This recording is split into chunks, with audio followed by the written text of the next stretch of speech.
Morning. Morning. Good, good. How you guys doing? Good. Rams defense,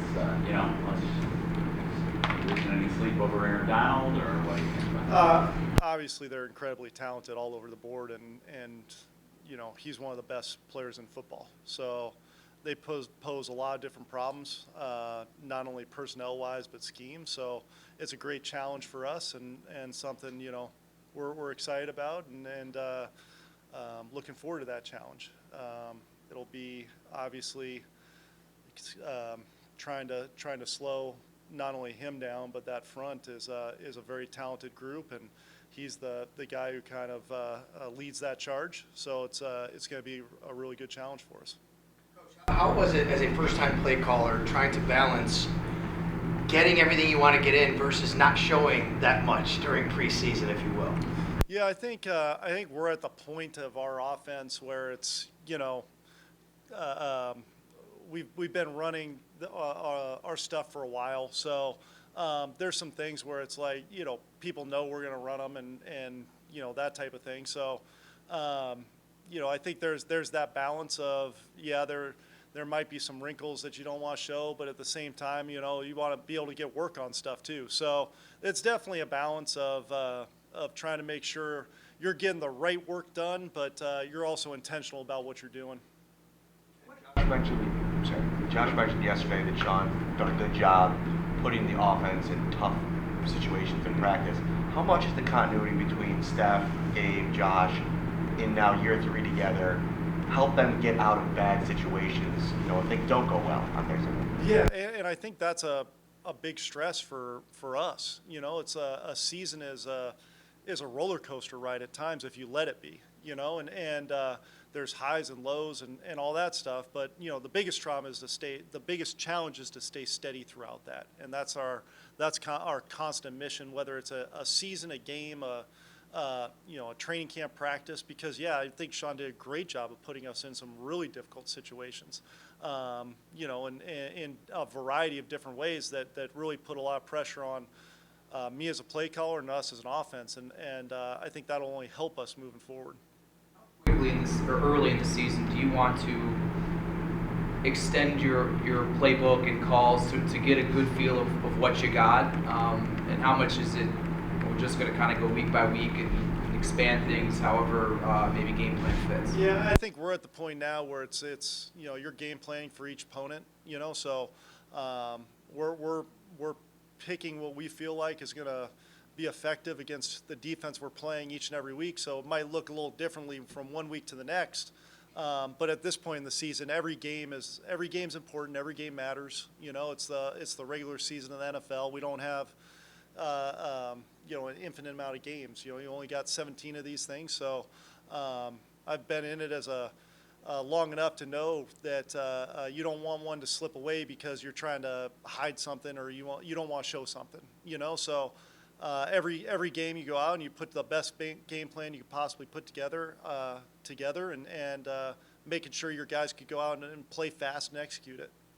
You worked side by side with Mike Shula and watched him call the plays for 5 years. You worked side by side with Brian Dable and watched him call the plays for 3 years. I mean, do you feel like you played the game at the highest level?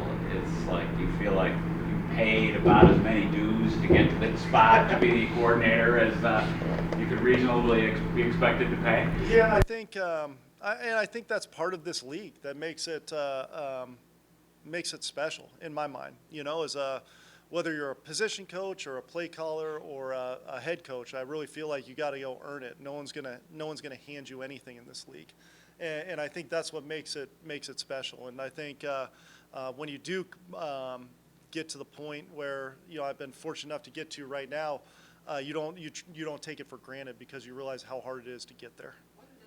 Mike, his role as a senior assistant, or special assistant, what does that mean? What does he do? He helps in all aspects. Yeah, so I mean, he's a great sounding board for me to really provide some insight and experience in terms of, putting a game plan together, in terms of game day, whether it's adjustments or what he's seeing. So he's just a tremendous another set of eyes for me that can kind of provide that bird's eye view outside of somebody who's specifically coaching their position group. And then, looking from that lens, he's able to really provide a complete view of the offense over as a whole, to really provide some great insight. Last year, as when you look at the way the season played out, Ryan and you and it's a team effort, everything, but like there were a lot of adjustments, evolutions that had to be made. I mean, you start out in the opener running 4 wides a lot, and you have some ups and downs. You have the Jacksonville game. There needs to be, okay, let's take a step back, and what do we learn from that? We have to make some changes after the Jacksonville game, and then, by the end, you really the machine was rolling. What does that say about, this season? Who knows what you're going to have to adjust? What do you think? I think it says the league's about adjustments. It's about making adjustments. It's about evolving as an offense kind of as the season goes along.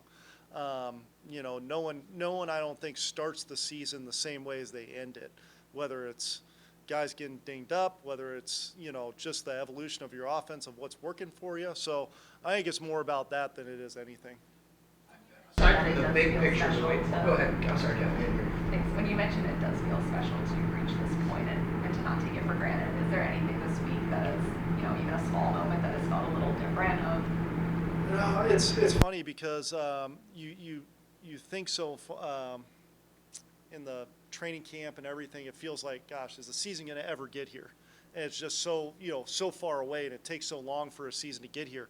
Then all of a sudden you're in game week and it goes by pretty fast. So, honestly, it's right now nothing's really gotten to that point. It's just kind of full throttle of preparing and trying to do everything we can to go out there and be successful.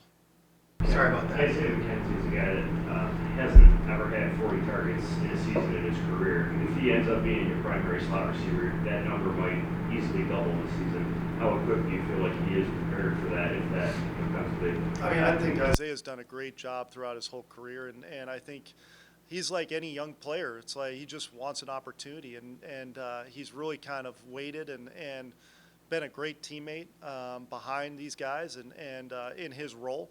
And now he's in a position where his role can expand, and I think he's excited about that opportunity and eager to take advantage of it. And as a coordinator and as a coach, you really want guys who are hungry, who really want to go out and be a part of an offense and go out and prove themselves. And I think he's one of those guys on the young end of the spectrum, and then you want those guys who are on their second, third, fourth, whatever it is, contract to still stay hungry and still have that mentality. And so having guys like Isaiah around, I think, really helps feed that energy for everybody else. Aside from the big picture, how Aaron Cromer can help you, what about a week like this where he kind of went against that defense almost on a daily basis for a couple of years? Yeah, he knows how tough they are, what type of personnel they got, and the challenge it is for us. So he definitely provides some insight. At the same time, schematically and everything, we're different than what they do. So there is a little bit of that. But I think for those guys up front, I think he provides some good insight to those guys in terms of, the different nuances of their defense and the different nuances of their players. But at the same time, as coaches, we're not out there, playing. It's those 11 guys out on the field going out and executing, and us trying to put them in the best position possible for them to do that. You talked about earlier on about wanting to see yards after catch, more productive in the offense. How do you coach that? How do you evaluate that? I think it's just a focus you got to have. It's you kind of get that question a lot on a lot of those things that coaches kind of say. Of like, well, how do you do that? And I think personally as a coach, when you focus on something and you harp on it and bring it up on a daily basis, then it becomes something that the players are thinking about. The guys are constantly like, okay, this means something to us. Whether it's, hey, we got to take care of the ball. Well, how do you practice that, right? You practice it by going out and executing, right? And so it's the same thing for that. I feel like as a coach, you just try to, you try to point out the examples of, hey, when it's done good, of guys breaking tackles and maximizing rack opportunities, whether it's after the catch or a ball placement by the quarterback. The line, just that extra second of strain and blocking, to give the quarterback a pocket to make the throw and not get hit. So I think you celebrate and focus on those things as much as possible because you're right, rack is something hard to like practice. It's you focus on in terms of, hey, when guys catch a ball, give me a burst, give me a finish, and all that stuff. But it's a mindset, I think, more so than anything. What do you view James Cook's role here early in the season, and are there touches available to him going into the first game? It's a great question because I think that's a question for a lot of different guys on our offense, and I think honestly, to be honest with you, that's going to be something that just unfolds naturally throughout the course of a game, and it unfolds naturally throughout the course of game planning the defense. What opportunities present themselves for each guy, and then how does the game unfold based off of what they're doing and what we're doing. So I think that has a little bit more to do with it than anything. Obviously, James is an extremely talented player, and we drafted him for a reason, so hopefully there's touches in there for him, but a lot of that just depends on kind of the flow of the game and how things go throughout the course of the game. How much have you picked Von Miller's brain in terms of what you may see from the Rams defense? Yeah, I think he's a great tool for us after being exposed to that. Obviously, he's got the insight from his realm of how the defense worked and everything. So there's definitely some things you could learn from him. But at the same time, I've always kind of taken the attitude of like, you don't want to overdo it with some of that stuff either. Of hey, you're so focused on like that, that type of information, you lose sight of what do we do well, what are the things we want to do as an offense to force them to have to adjust to us. What have you seen out of Dawson, either strictly on the football field or even mentally, as he tries to build off of his breakout season this year? I mean, he just works his tail off. He's a guy I respect so much because every time he steps foot on the field, he is going 100%. And that's I love that about him. He's awesome inside the building, always locked in on meetings, eager to learn, asking questions, wanting to be coached, and willing to take coaching. So he hasn't changed from his rookie year to this point now. And he's the same guy that when you preach like, hey, ups and downs, fighting through those and just staying steady, that's Dawson. If something bad happens in the course of the game, he'll come back and he'll make the next play. And we got a lot of faith in him to do that.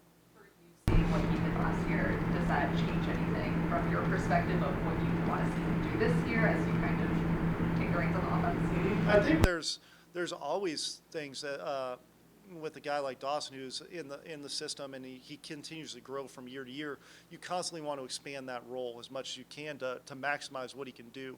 So I think with him, I think there's definitely things we want to see him do more and more of and expand that role as much as we can to really kind of push him to the best player he could possibly be.